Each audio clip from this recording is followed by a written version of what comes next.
Hi, good morning. Today is Sunday, March 22nd of the year 2020, and I'm in Vancouver. If you're watching this soon after I post this video, then I'm sure you'll know what's going on in the world right now. But if you're watching this further into the future, if there still is one, then you can probably look back on these days and see what life was like in these tumultuous times. Anyways, I'm here with a friend and colleague of mine, let's call him Dipshit, who is staying one floor below me in the same hotel. They're trying to separate people as much as they can. So the reason why we're here is work, and part of that is our ongoing research. We have collaborators here in Vancouver, and on this trip we just wanted to install some software that will allow us to work from home in Toronto. But another part of the reason why we're here is to help out our friends and colleagues in Toronto who are implementing a series of systems nationwide that allows hospitals to see each other's bed capacities, resources, reagents, logistics, that kind of stuff. Now, the system that they're trying to roll out isn't doing so perfectly.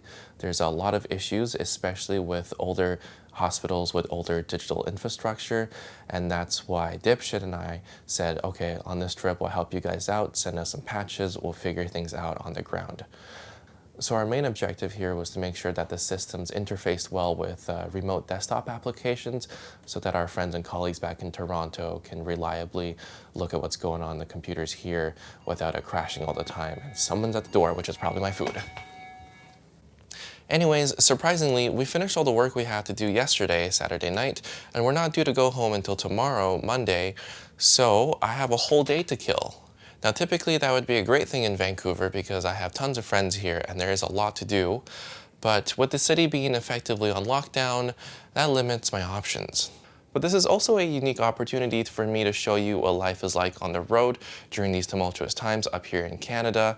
I'll show you around the hotel room and then I'll show you what it's like flying Air Canada back to Toronto. So let's do the hotel room first. So the hotel I'm staying at is the Fairmont Pacific Rim, and work puts us here quite often. This is one of their nicer rooms. This is the foyer area. There is a closet over here. I won't show you the inside because it's hideous inside. And dotted throughout the room there are control panels which lets you control aspects of the room, such as the drapes and the shears. And this room actually has a very nice view. You can see Canada Place here, and I'll talk more about that later. It is a cruise terminal and entertainment complex. Over here you have the TV, luggage storage, drawer, desk area. And on this side is of course the bed, which is very large. It is a king-size bed on this, in this room. And that's my breakfast, which has just arrived, as you saw earlier when the doorbell rang. I'll talk more about in-room dining and how that's different right now, and dining in general in hotels. And moving on, this is the bathroom, and it's a very nice bathroom. You have a column in here, but also you have a TV. And you have the sink area, mirror area, windows absolutely everywhere. But the best part would have to be this jacuzzi tub, which can easily fit 2 to 3 people. It is jetted in there, and you can probably soak in here and enjoy the view like anyone would. I've never actually done that. I've stayed in this room type a couple of times. I've never actually tried out I'm gonna try that today. I'm gonna do that later. But anyways, you have a fantastic view of downtown Vancouver and the waterfront. You have Canada Place, like I said earlier. You have the convention center over here. You can see North Van over there. Port Moody back there. Ironworkers Memorial Bridge. Stanley Park, Cole Harbour, and out in the distance you can see the Lionsgate Bridge. And in the background that would be West Van, and you also get to see all the mountains, Grouse, Cypress, Seymour, a few others, peaks in the back. Huh, someone at the door. Anyways, there is a shower, obviously, and a separate head area for the toilet. And that's the room. Part of the reason why the menu is smaller is obviously because of staffing and supply chain, but I've also noticed that there are no longer any raw foods on the menu, which makes sense because food that is cooked through and through is much, much safer. And so for breakfast, I have these scrambled eggs with sausage and bacon and potatoes, as well as some berries. I'm not going to be able to finish all of this, but whatever. I will finish that cappuccino, however. I do need the caffeine. So please allow me to do that, and I will from here on cut to another portion of this video.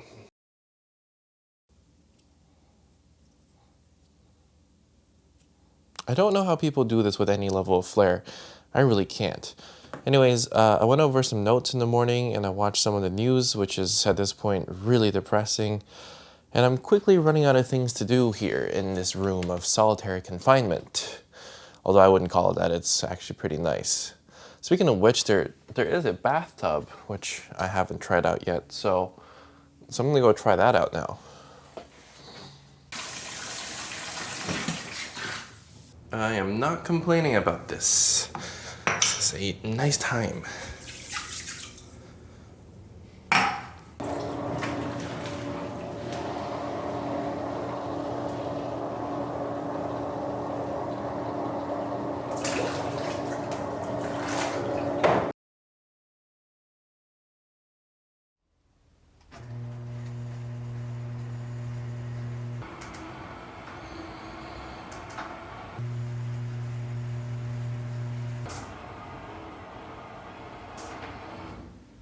Good morning, guys. It is 7 a.m. right now on Monday, so today's the day I'm leaving. And my friend, dipshit, true to his name, has dipped. He's just texted me that he's got on the standby list for an earlier flight and is already at the airport. So I'm here all alone now. It's kind of cloudy today. I think it's gonna rain, which is gonna be a good thing, as it'll wash away a lot of the germs and stuff. Yeah.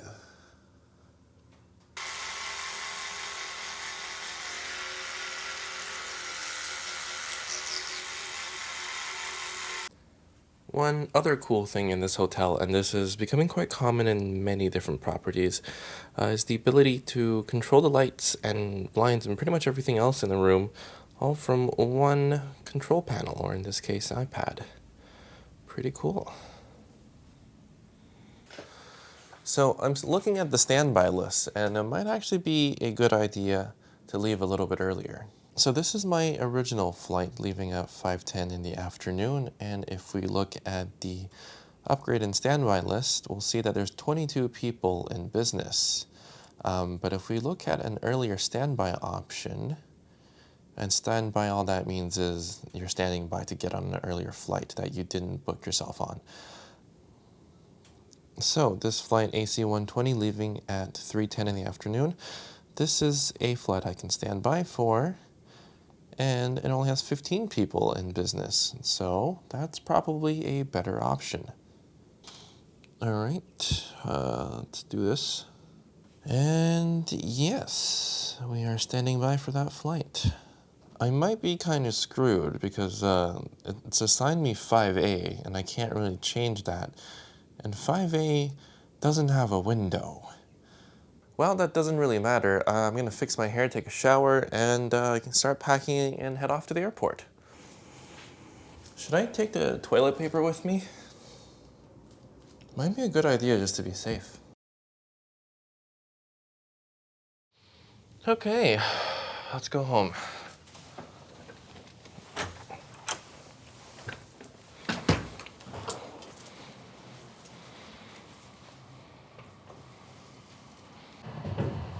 All of these things are closed right now.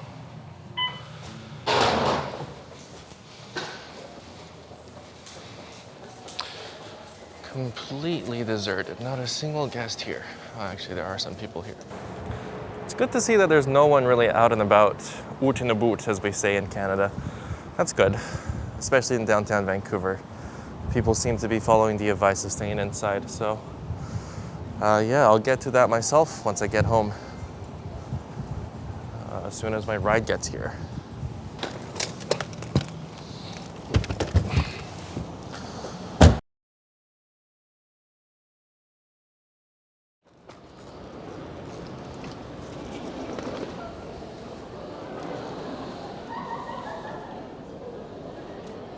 Huh.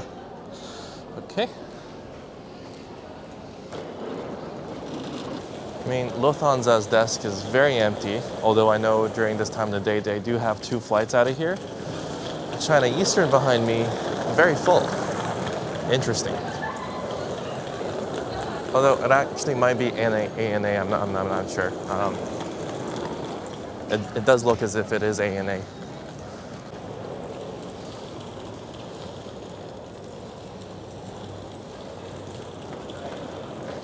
It's a Cathay Pacific flight leaving out of here.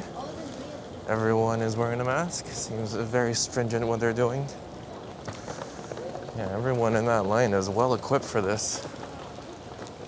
Got raincoats on and stuff. Good on them. Very anti-Air Canada line or section area, whatever that is. Makes sense. All right, we're in the domestic area now. We're approaching it. Let's see how the situation is here. Still quite a bit of activity here. Not that much, but there are definitely people traveling.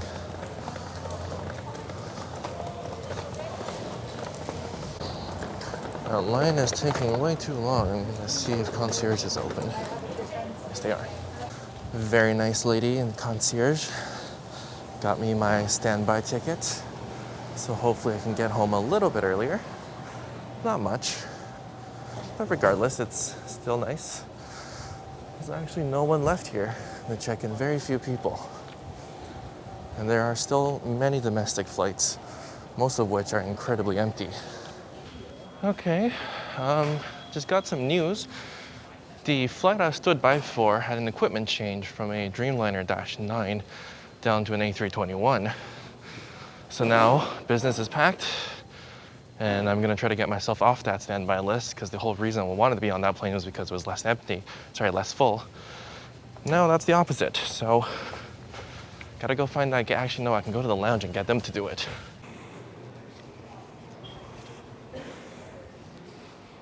So I'm in the lounge now. Very different. Usually this place is incredibly packed right now. I'm actually in the quiet zone, but as there is absolutely no one here, I don't think that matters. Anyways, there's very limited food. The drinks are all no longer self-serve. The staff will make you a drink for you and you just ask them what you want. Barely anyone here.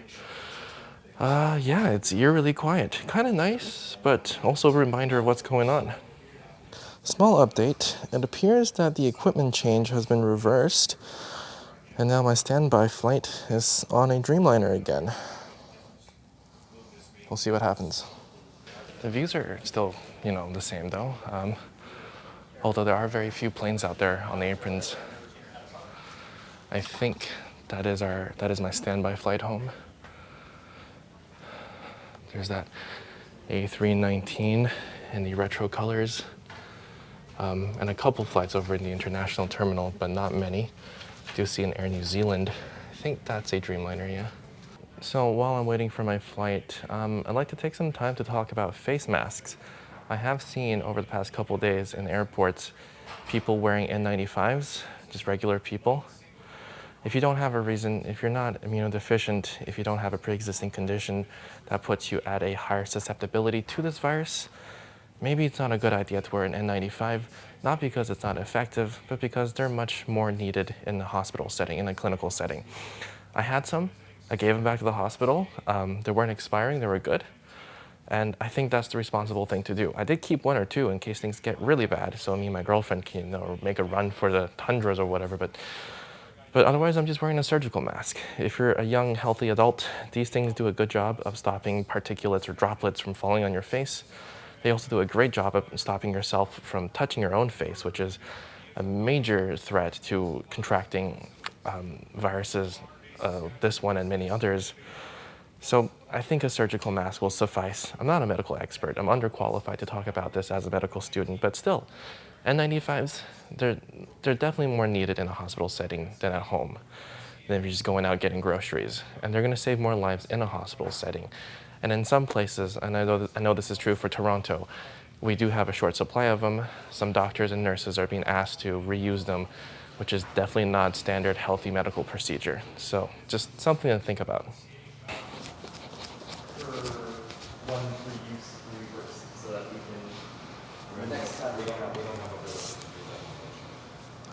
Thank you very much. Have a good night. Okay, off to my gate, wherever that is. Okay, no equipment change, so I will get on this flight then. Cool.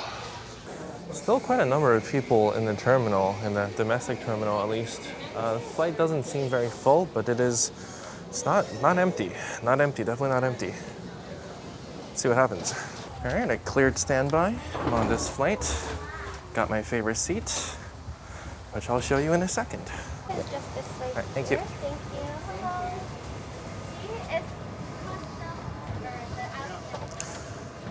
Very empty.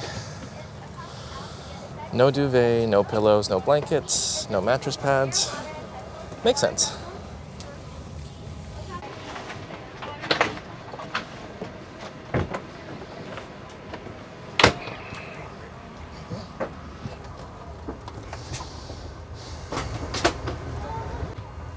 So they gave me a bottle of water, not the big bottle, the small one, and a pack of disposable headphones or prepackaged headphones, none of the noise canceling ones. Good. The cabin is also very empty. Very few people in here. I've said this before, but I'll say it again. 8A and 8K across the plane are my favorite seats on the 787-9. You are missing a window, but you have tons more room. There's no one behind you. It's very private. And over on this side, that seat is kind of way more offset from you than it otherwise would be. Very private in this seat. I'm not going to do a seat tour because I've already done like many on this channel. So I'll link them up above and down in the comments. But this flight is definitely going to be different. Let's see what happens. One seat to avoid though would be 5A or 5K. It is missing a window. So although it is a window seat, there is no window. If for whatever reason you want to sit there anyways, be my guest. All of the cabin crew are wearing masks, some even respirators, I guess, and gloves as well. So they're taking every precaution. It is a nice thing that these planes have air vents. This is relatively clean air. I think they use HEPA filters, so I'm going to keep those on. Is it interfering with the microphone? I don't know. Those air vents are actually very nice because they create positive pressure. And if you learn fluid dynamics, you know that the first rule of fluid dynamics is don't talk about fluid dynamics because it's incredibly boring and everyone will click away. So I should stop. Doesn't seem like premium economy is very full either. And I definitely know economy isn't full. It's a pretty empty flight. I'm glad they didn't make a substitution for a smaller plane. Pretty sure they could have, given how many planes are grounded. The fact that they're keeping people apart from one another, even on board the flights, is a good thing. Thank you.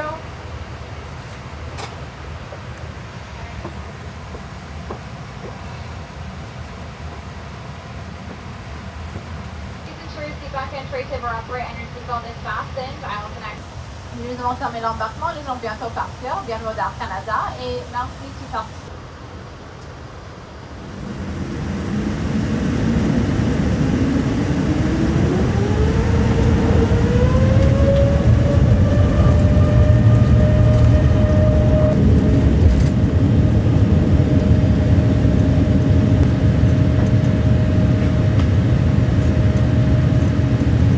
Wash your hands often with soap and water for a minimum of 20 seconds. Avoid touching your face and cough or sneeze into a tissue, your upper sleeve or elbow.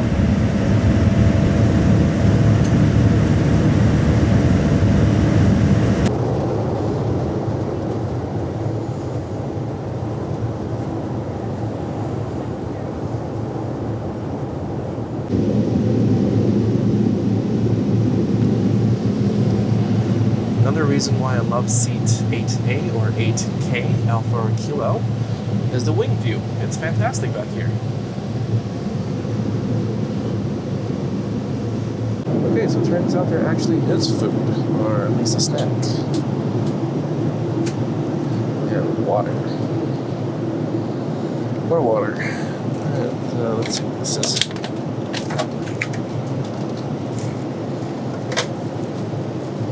Chicken wrap. Salted almonds. We need to wash my hands to eat that. Kit Kat. I can manage without washing my hand. Some coleslaw, I think, or some kind of salad. Yeah. Go to the bathroom and wash my hands now. Anytime I have to sit back, relax, and try to create flight service, I will set the card or up the sound of flight stands.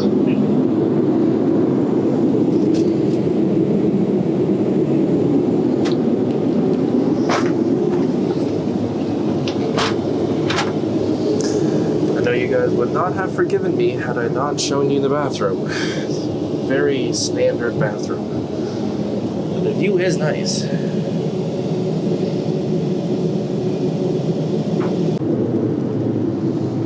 Now this might seem very Spartan, but the fact that there is no meal service and you don't get a lot of the amenities you usually do is actually a great thing, because it disincentivizes people to travel for leisure.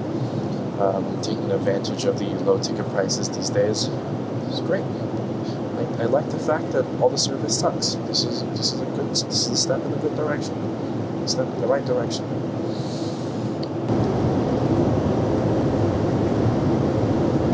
This is a potato and carrot salad. It's pretty bad, which is a good thing. Stay at home.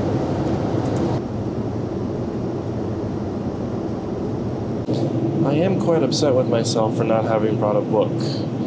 Definitely would have been an opportune time to do some reading. But whatever, there's Wi-Fi, so I have stuff to do. Yeah, this is quite boring. We're about 1/3 of the way to Toronto, and usually on this flight AC 120, about now is when we'd be getting dessert for the 4-course meal service.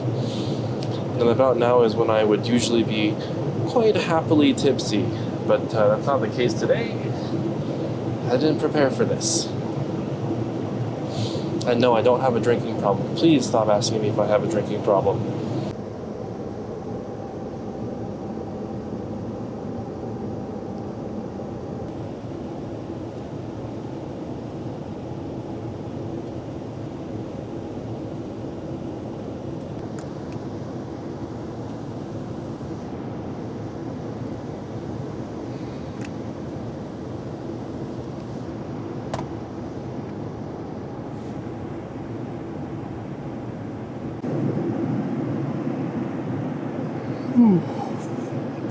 Hi, so we're about 45 minutes away from landing in Toronto now. I took a little nap just then. I also watched the movie, Knives Out. It's pretty good. The ending is very good. Would recommend. And yeah, that was a very interesting flight in the sense that it was very disinteresting or uninteresting. There wasn't much going on. There was no service almost, which I think is great, because essentially this is just a service to get people from A to B with least interaction with other people as possible in a clean environment, which is all people should be looking for right now, is to get home or wherever it is that they need to go for a good reason without interacting with that many people. And through this video, you'll also realize that this is not a good time to buy a cheap business class ticket, because you're definitely not getting the full experience. And you should stay home if that is what you're doing. Don't travel for fun right now. That is a very stupid idea. All right, I think I'm gonna show you some footage of us landing, and then I'll talk to you again once we're on the ground. And yes, for the K9 audience members, these are new headphones. These are the Bose 700. Bose headphones, it's something to do with 700s. I'll put it on the screen. It's their newest and latest noise cancelling headphones. They're supposed to replace the QC35s, or the next iteration of the QC35s. I've only had them for a couple of days. I'll tell you what I think about them after a few more trips.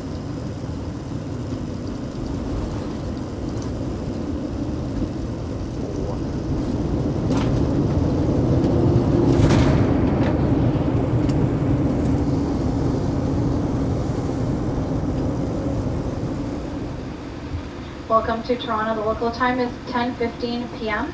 Please remain seated with your seatbelt fastened and your baggage stowed until the seatbelt sign has been turned off. Smoking is not permitted. Thank you for choosing Air Canada member Star Alliance for your travels today. We hope you had a pleasant flight and we look forward to seeing you again soon. Go ahead. Thank you very much. Have a good night. Well, that was an interesting flight in the sense that it was very uninteresting. All right, time to go home and keep myself there for 14 days. 14 days. Wow, I should know that. I don't know if this is normal or not. This airport is usually quite empty at this time of night, past 10 p.m. But I like to think that there are fewer flights than normal. Oh yeah, I think from now until 1, there's usually 2 pages of flights. Right now there's only 1, most of which are canceled. I guess because no one showed up, or not enough people showed up.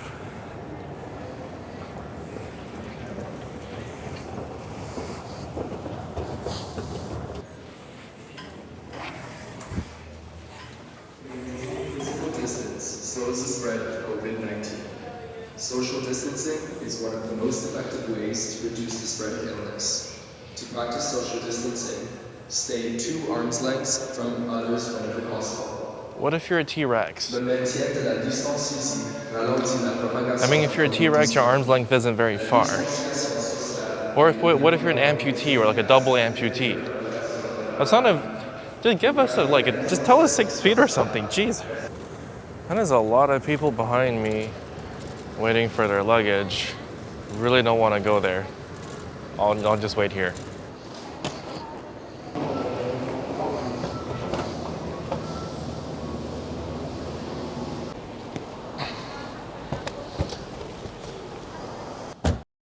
Alright, ladies and nerds, thank you for making it through this somewhat boring vlog of me being bored, but hopefully it gives you an insight as to just how sterile air travel is right now.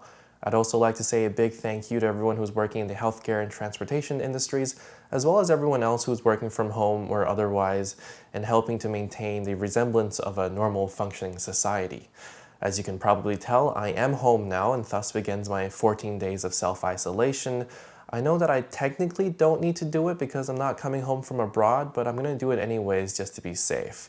And this also gives me an opportunity to edit the massive backlog of trips that I have yet to upload, so you can look forward to a return to normal programming starting with my next video. But until then, stay safe and stay home.